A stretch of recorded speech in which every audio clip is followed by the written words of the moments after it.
Hello bachcho, so let's have a look at the question. So the question says, in each of the following questions, a statement of assertion A is given followed by a corresponding statement of reason R. Of the statements, mark the correct answer as option A, if both A and R are true and R is the correct explanation of A. Option B, if both A and R are true but R is not the correct explanation of A. Option C, if A is true but R is false. Option D, if A is false but R is true. Assertion A. Frogs have webbed feet. Reason R. Degree of webbing is directly proportional to the amount of time they spend in water. तो इस question में हमें दो statements दिए हुए हैं, एक assertion और एक रीजन. अब हमें ये देखना है कि एजर्शन और रीजन क्या दोनों ही ट्रू हैं स्टेटमेंट्स. अगर वो दोनों ट्रू हैं तो क्या एजर्शन का सही रीजन है, रीजन जो रीजन दिया हुआ है स्टेटमेंट, क्या वो एजर्शन को जस्टिफाई करता है या नहीं. तो यहां जो की कॉन्सेप्ट यूज्ड है वो है बॉडी एडेप्टेशन.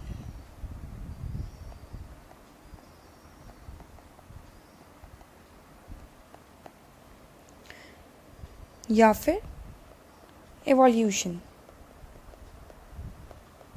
जैसे कि थ्योरी ऑफ एवोल्यूशन में हमने पढ़ा था कि जो बॉडी होती है, जैसे बॉडी का जो यूज़ होता है या जो उसके आसपास के सर्कमस्टेंसेस होते हैं, बॉडी उस हिसाब से अडेप्ट या फिर इवॉल्व करती है. हम एक डायग्राम से समझते हैं.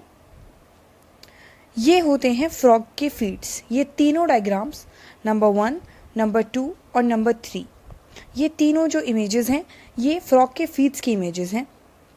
अब सबसे पहले वेबिंग क्या होती है? तो वेबिंग होती है ये जो जाली होती है, जो ऐसे करके वेब बनता है, जो स्पाइडर वेब होता है, तो उसका भी ऐसा ही कुछ स्ट्रक्चर होता है.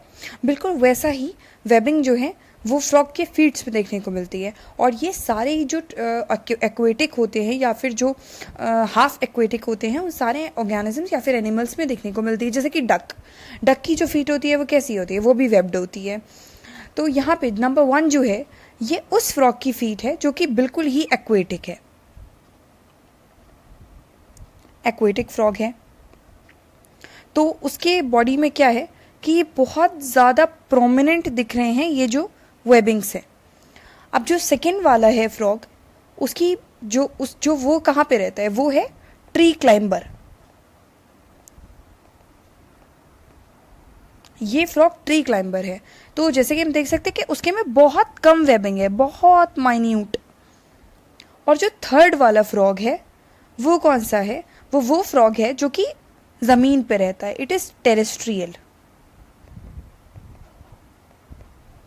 तो अब देखते हैं यहाँ पे फंक्शंस क्या हैं इनके. जो एक्वेटिक फ्रॉग है उसका फंक्शन है स्विमिंग. जो उसके फीट है वो स्विमिंग में हेल्प कर रहे हैं. जो ट्री क्लाइंबर है उसके क्लाइंबिंग में. और जो टेरेस्ट्रियल है उसके जो फीट है उनका यूज होता है डिगिंग,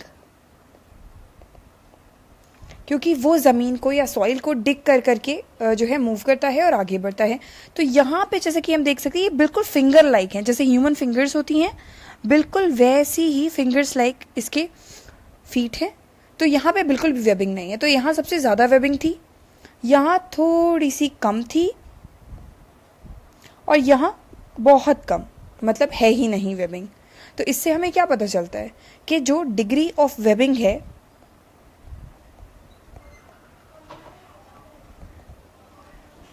वो डायरेक्टली प्रोपोर्शनल है वाटर लिविंग के. तो अब हम अपना क्वेश्चन देखते हैं. Assertion A, frogs have web feats.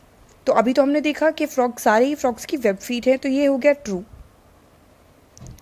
Reason R, degree of webbing is directly proportional to the amount of time they spend in water.